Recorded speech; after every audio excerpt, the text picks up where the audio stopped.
Pada kesempatan kali ini saya akan membacakan kembali tentang sejarah perjuangan masyarakat Kumai pada tahun 1945 sampai 1949.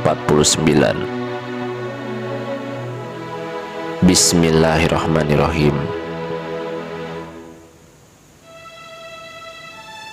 Gubernur Kalimantan Pangeran Muhammad Nur dengan merasa bangganya membawa Panglima Utar dan teman-temannya menghadap kepada Bapak Presiden dan Wakil Presiden. Setelah komandan tentara penduduk Jepang mati bunuh diri di Pangkalan Bun, tersiar berita yang mengatakan Jepang telah menyerah kepada sekutu dan Indonesia telah dimerdekakan.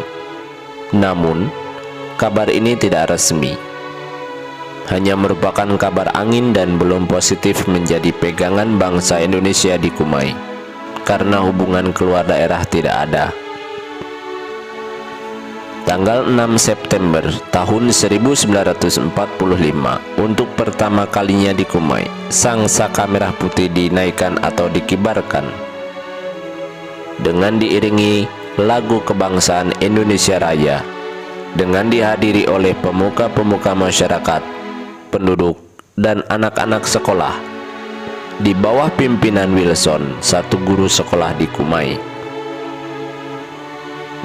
Pengibaran bendera yang pertama kali ini mengambil tempat di halaman gudang Borsumi atau tanah lapang yang sekarang telah ditempati swasta, dan kantor camat yang lama di muka kantor camat yang sekarang. Namun tempat ini tidak ada lagi.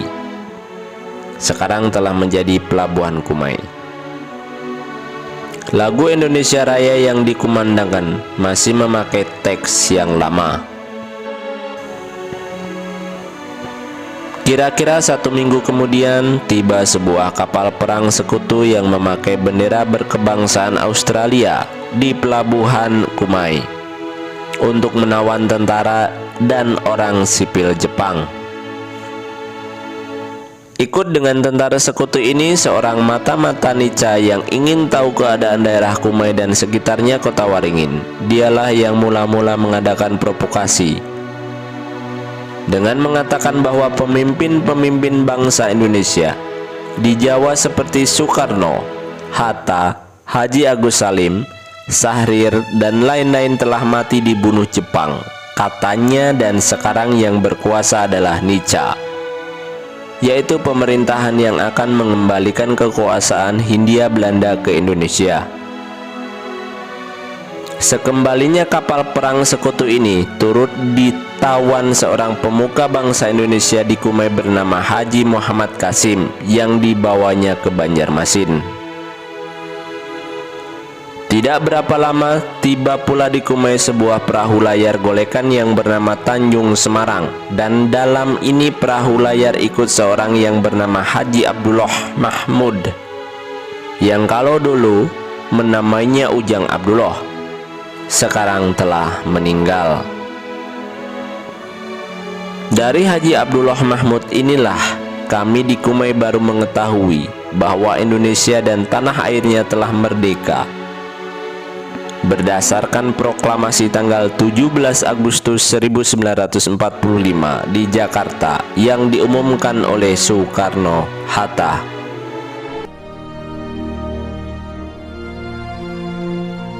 Proklamasi. Kami, bangsa Indonesia, dengan ini menyatakan kemerdekaan Indonesia. Hal-hal yang mengenai pemindahan kekuasaan dan lain-lain diselenggarakan dengan cara saksama dan dalam tempo yang sesingkat-singkatnya. Jakarta, 17 Agustus 1945, atas nama bangsa Indonesia, Soekarno Hatta. Keesokan harinya, 4 orang pemuda dari Kumai dengan memakai lencana merah putih di bajunya Naik diutus ke Pangkalan Bun untuk membicarakan soal ini kepada Sri Sultan Kota Waringin. Karena Sri Sultan dalam keadaan sakit, maka urusan ini tidak mendapat keputusan. Hanya yang mengakui gerakan kemerdekaan Republik Indonesia adalah Pangeran Arya Ningrat, kepala distrik di Pangkalan Bun. Sehari kemudian di Kumai dibentuk Komite Penyokong Kemerdekaan Republik Indonesia yang pengurus-pengurusnya diambil dari cerdik pandai, alim ulama, dan pemuda-pemudi bangsa Indonesia di Kumai. Untuk menjamin kekuatan Komite Penyokong Kemerdekaan Republik Indonesia di Kumai ini, dibentuk pula Barisan Angkat Muda Bersenjata untuk menjamin keamanan daerah.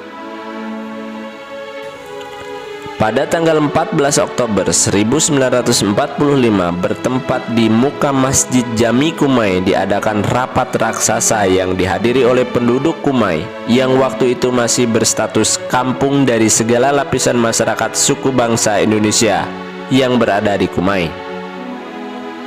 Dengan mengambil keputusan mendukung sepenuhnya proklamasi kemerdekaan Republik Indonesia dan berdiri di belakang Soekarno-Hatta dalam menegakkan, mempertahankan Republik Indonesia merdeka. Komite Penyokong Kemerdekaan Republik Indonesia ini bertempat di gudang almarhum Bapak Busrah bin Cisili sebagai kantornya, dan Angkatan Muda Bersenjata bermarkas di gedung rumah sekolah lama muka Masjid Jami Kumai. Dalam barisan Angkatan Muda Bersenjata ini bergabung semua unsur pemuda-pemudi, orang tua, alim ulama, dan orang biasa. Kedatangan kapal Hapguan membawa 13 orang tentara Belanda di bawah pimpinan Gazag Heber, Opsir yang bernama Van der Ploeg. Di pelabuhan Kumai yang pura-pura ingin berdagang dan membawa gula pasir dan lain-lain yang katanya mau berhuruf atau bertukar dengan barang-barang hasil daerah Kota Waringin. Akan tetapi, yang sebenarnya dia ingin menjajah kembali ke daerah ini.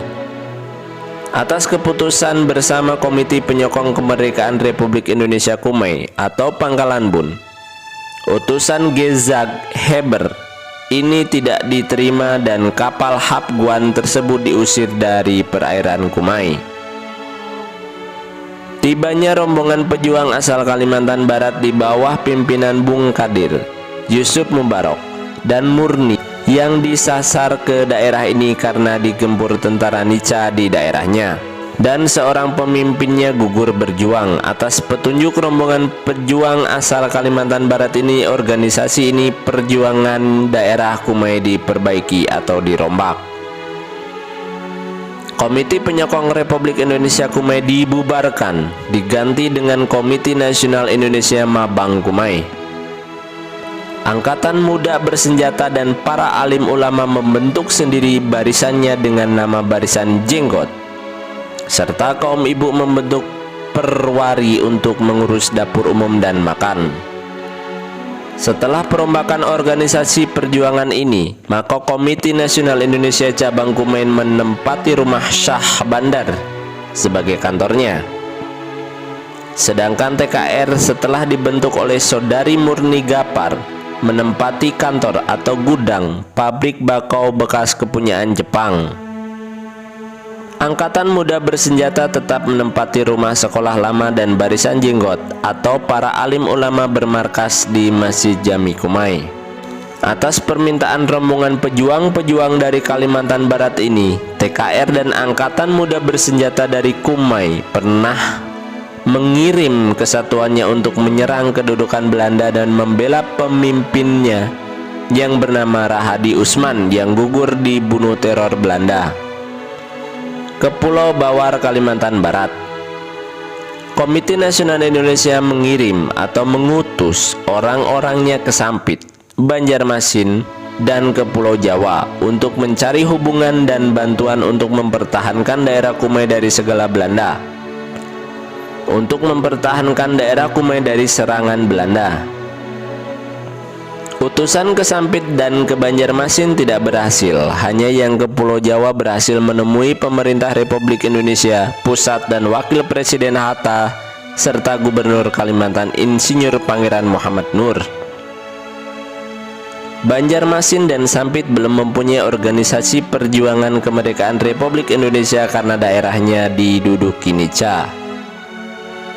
Pada hari Senin tanggal 14 Januari 1946, jam 9 pagi waktu setempat, hari bersejarah yang kita peringati pada hari ini yaitu 30 tahun yang lalu. Pada hari itulah kota Kumai diserang oleh tentara penjajahan Belanda.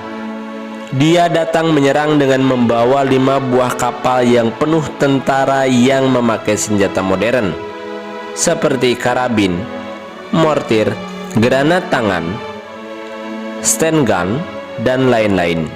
Bangsa Indonesia di Kumai yang sudah siap siaga untuk menghadapi persenjataan serdadu-serdadu Belanda tersebut.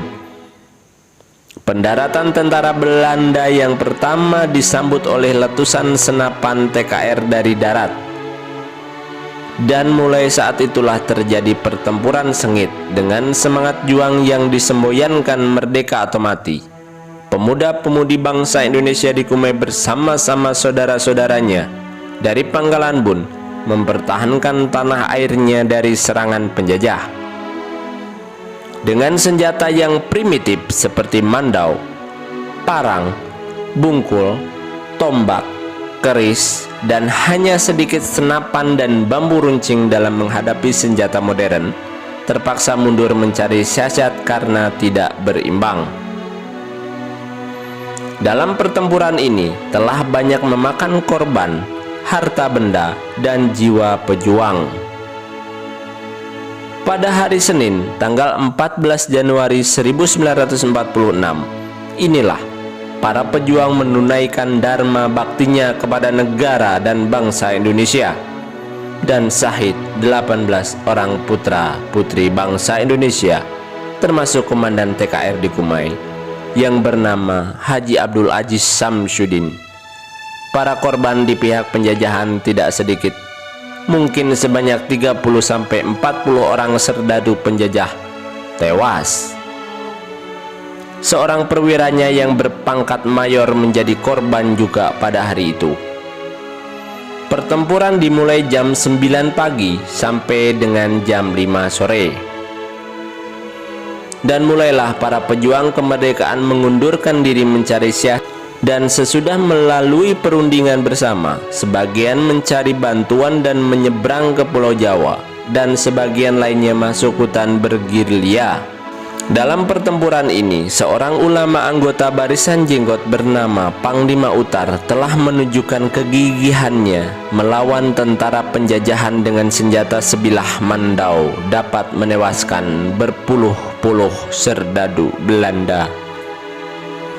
Setelah kejadian 14 Januari 1946 ini, maka di daerah Kumai, khususnya dan umumnya daerah Kota Waringin, sering-sering terjadi pertempuran. Pertempuran antara tentara Belanda melawan gerilyawan bangsa Indonesia. Seorang gerilyawan bernama Sahari bin Dahlan telah menyergap tentara penduduk Belanda di Pal 2 Pangkalan Bun, daerah Majurejo. Sekarang setelah terjadi pertempuran yang sengit, maka gugurlah pejuang Sahari bin Dahlan ini sebagai kesuma bangsa dalam menunaikan tugas. Para pejuang yang menyingkir ke Pulau Jawa untuk mencari bantuan sampai ke pantai Pulau Jawa dan mendarat di Tayu, Jawa Tengah, dan Juwana, dan terus menemui Gubernur Kalimantan yang berkantor di Yogyakarta untuk melaporkan perjuangan rakyat Indonesia di daerah Kumai dan sekitarnya. Dan mendapat sambutan luar biasa dari Gubernur Kalimantan. Dengan adanya perjuangan bangsa Indonesia di daerah Kumai inilah yang telah berjuang dengan fisik melawan tentara penjajahan. Maka anak-anak Kalimantan mulai membuka sejarah perjuangan Kalimantan untuk membela kemerdekaan Republik Indonesia. Merdeka yang bertempur di daerahnya sendiri. Dengan merasa bangga, Gubernur Kalimantan membawa Panglima Utar dan teman-temannya menghadap kepada Bapak Presiden dan Wakil Presiden.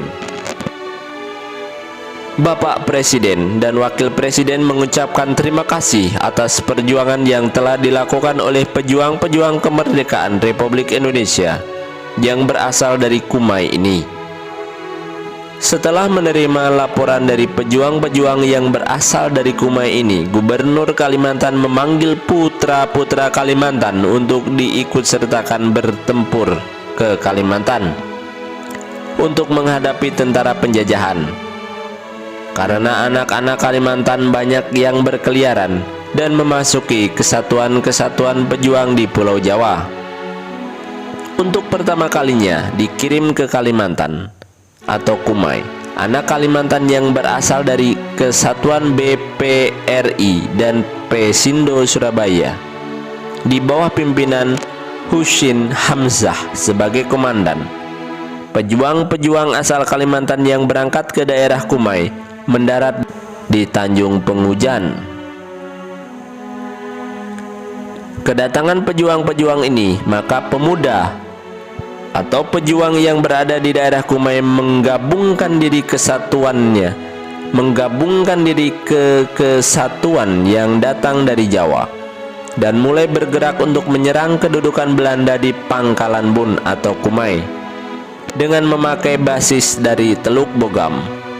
Untuk pertama kali kontak bersenjata antara tentara pendudukan Nica dengan rombongan pejuang-pejuang ini ialah sewaktu kapal Hapguan yang membawa tawanan dari Pangkalan Bun atau Kumai ke Banjarmasin dan singgah di Laut Tanjung Pengujan dan turun mendarat sebanyak 30 orang tentara Nica dengan memakai motorbut peninggalan Jepang. Sesampai di tepi pantai melihat adanya bendera merah putih yang berkibar dengan megahnya di daratan, maka opsir Nica yang mengepalai pendaratan itu, seorang mayor Belanda, berteriak menyuruh menurunkan bendera tersebut. Karena tidak dapat jawaban dari darat, rupa-rupanya opsir Belanda itu marah dan menyuruh semua tentaranya turun ke darat untuk menyerang markas Perjuangan Kemerdekaan Republik Indonesia yang berada di situ. Setelah mendarat kira-kira 10 meter dari motorbut, maka motorbutnya kandas dan tembakan pertama dari darat mulai memberondong tentara Nica itu. Karena separuh badannya masih dalam air, maka semuanya tidak dapat melakukan perlawanan. Kemudian motorbut yang membawa tentara itu ditembak dari daratan oleh para pejuang kemerdekaan hingga terbakar, dan tentara Nica itu pun menjadi korban semuanya, termasuk opsirnya sendiri yang menurut kabar-kabar adalah opsir yang mengalahkan pejuang-pejuang Indonesia di Kota Baru. Dengan kejadian tersebut, di atas maka kapal Hapguan yang membawa tawanan bangsa Indonesia dari Kumai Pangkalan Bun terus berangkat ke Banjarmasin dan melaporkan kejadian ini ke induk pasukannya di Banjarmasin. Tentara pendudukan Belanda yang ada di daerah ini merasa gelisah dengan adanya markas pejuang kemerdekaan Republik Indonesia yang berpangkalan di Teluk Bogam dan mendatangkan bala bantuan yang cukup besar dari Banjarmasin. Setelah bala bantuannya datang dari Banjarmasin, tentara Belanda menyerang pula dengan melalui Pangkalan Bun dan mendarat di Benggaris, di mana dalam pertempuran ini pun pihak Nica mendapat pukulan berat dan tidak berhasil menggempur markas pejuang yang berada di Teluk Bogam. Untuk ketiga kalinya pertempuran terjadi antara pejuang-pejuang kemerdekaan Republik Indonesia yang berada di Teluk Bogam dengan tentara Belanda di daerah Sungai Ranggas, wilayah Kumai, di mana dalam pertempuran yang sengit, pemimpin rombongan pejuang kemerdekaan Republik Indonesia di Teluk Bogam, Saudara Husin Hamzah, gugur dalam menunaikan tugasnya kepada negara dan bangsa Indonesia. Dan para pejuang mengundurkan diri ke Lunci dan terus ke Jawa. Karena merasa banyak menanggung kerugian, tentara pendudukan Belanda mendatangkan lagi bala bantuan dan sebuah kapal perangnya masuk di Kumai, membawa tentara Nica, dan terus ke Laut Tanjung Pengujan. dengan menembaki kampung-kampung yang berada di pesisir Kumai seperti Teluk Bogam, Sungai Bakau, Sebuai, dan Keraya. Karena tembakan yang membabi buta ini, para pejuang banyak yang lari ke hutan dan orang-orang kampung meninggalkan rumah tangganya. Dan tentara Nica naik ke darat membakar rumah, kebun, dan segala harta penduduk yang berada di pesisir seperti Sungai Bakau, Teluk Bogam, dan Sebuai habis dimakan api. Jadilah lautan api. Hingga sampai sekarang masih jadi ingatan bangsa Indonesia atas kekejamannya penjajahan Belanda atau Nica itu. Dalam pertempuran-pertempurannya yang telah berlaku di daerah Teluk Bogam dan Sungai Rangas ini telah banyak korban harta benda dan pejuang, di mana 5 orang pejuang syahid menunaikan dharma baktinya kepada negara dan bangsa Indonesia. Beberapa orang yang luka ringan dan 3 buah pendukuhan perkampungan musnah dimakan api karena dibakar oleh tentara Belanda. Kembalinya para pejuang asal Kumai dari Pulau Jawa dengan memakai perahu layar membawa alat-alat senjata untuk bertempur kembali ke Kumai di tengah lautan. Di tengah lautan disergap oleh kapal perang Belanda ke pedalaman yang dikuasai oleh pemerintah Republik Indonesia, yang ditahan dan dihukum oleh Belanda. Setelah menerima kedaulatan dikeluarkan oleh pemerintah Republik Indonesia dari penjara, yang melarikan diri ke pedalaman Republik Indonesia dan menawan sebagian pejuang-pejuang tersebut, dan sebagiannya ada yang lepas ke pantai Kalimantan. Pejuang-pejuang yang dapat disergapnya dibawa ke Semarang, dan di Semarang ada yang dihukum pengadilan Belanda dengan hukuman berat karena dianggapnya ekstremis, dan sebagiannya dilepaskan serta lolos melarikan diri masuk ke kesatuan-kesatuan Kalimantan yang datangnya ke Pulau Jawa, seperti kesatuan-kesatuan ALRI 4 di Tuban, Mobrik di Mojokerto, dan IPK di Solo. Yang lepas ke pantai Kalimantan membentuk kesatuan pejuang untuk melawan penjajahan Belanda. Ada yang bergerilya di kehutan, ada pula yang bergerilya di bawah tanah di kota-kota daerah ini. Terjadinya fur kontak atau kontak bersenjata antara pejuang-pejuang Republik Indonesia di Kumai. Terjadinya di Sungai Sekonyer, daerah Kumai, di mana dalam pertempuran ini seorang sersan Belanda tewas dan 3 orang bersaudara angkatan muda bersenjata gugur, yaitu Sohor, Arif, dan Dillah bin Ceme. Pemuda-pemuda pejuang kemerdekaan yang berada di Kumai terus-menerus mengikuti perjuangan dan semangat juang yang tak kunjung padam, dan siap menunggu komando dan membentuk kesatuan pejuang untuk melawan penjajahan.